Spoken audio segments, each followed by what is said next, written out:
He's not walking in quietly. He's walking in with a score to defend. Charlie Woods is returning to TTMI, and this time, he's not hunting the field. The field is hunting him. July 7th, 2025. That's when the AJGA opens the gates again, when scoring goes live, when the tee times are posted, and when every player steps onto Streamsong Black knowing one thing: they're all chasing the kid who already took this place apart.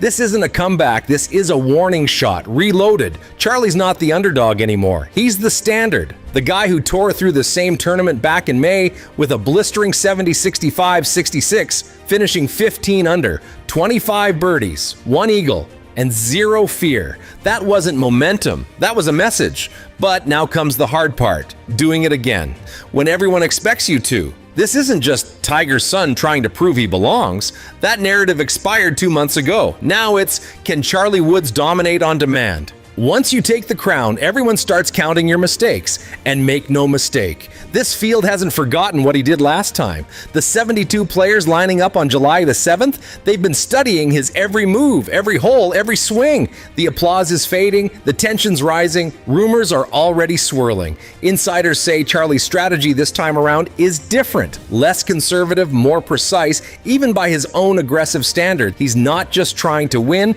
he's trying to leave zero doubt. This isn't about proving a point, it's about erasing all question marks. So now we wait. A new TTMI, a familiar name, and a field full of players ready to take him down. When the scoreboard resets on July 7th, the pressure won't. And the kid with the most famous last name in golf, he knows it. When Charlie Woods won the TTMI back in May, it wasn't luck, it wasn't magic, it was a ruthless blueprint, and it worked better than anyone expected.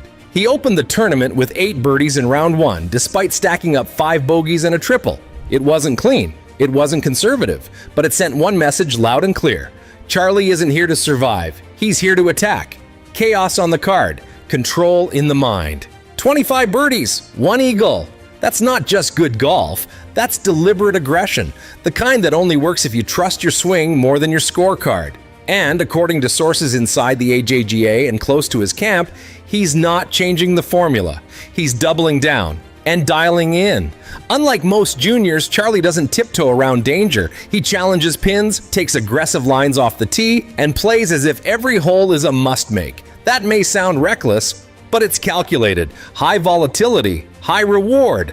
That's the Woods DNA. His game isn't built to hold leads, it's built to bury competition.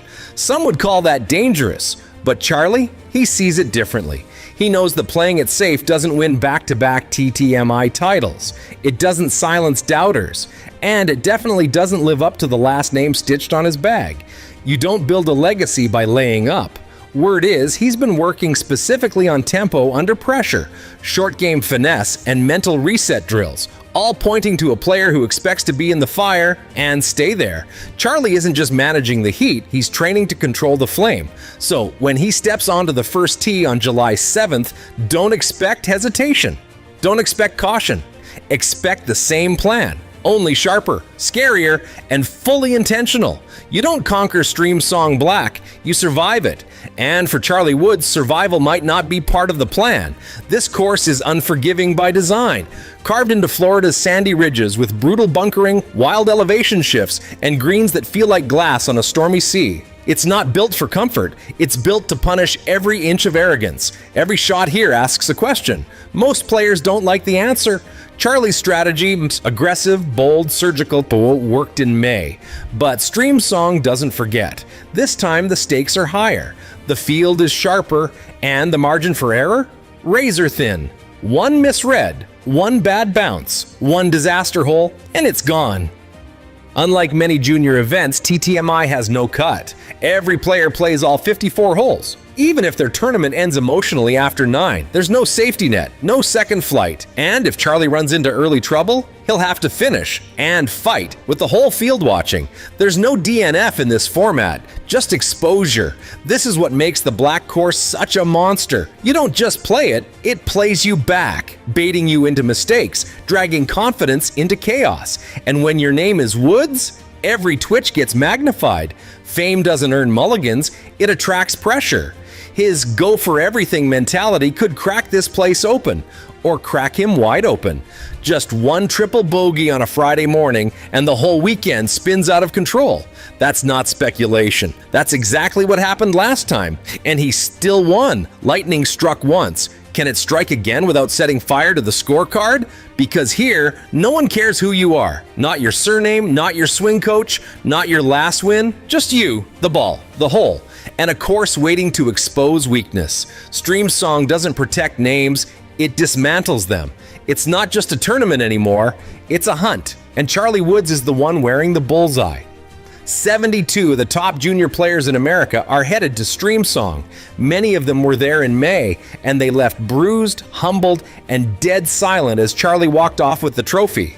Now they're not coming back to compete, they're coming to dethrone. You better believe they've been watching the footage, studying his rounds, scrutinizing every swing, birdie patterns, missed tendencies, body language on bogeys. Every weakness is a weapon in waiting.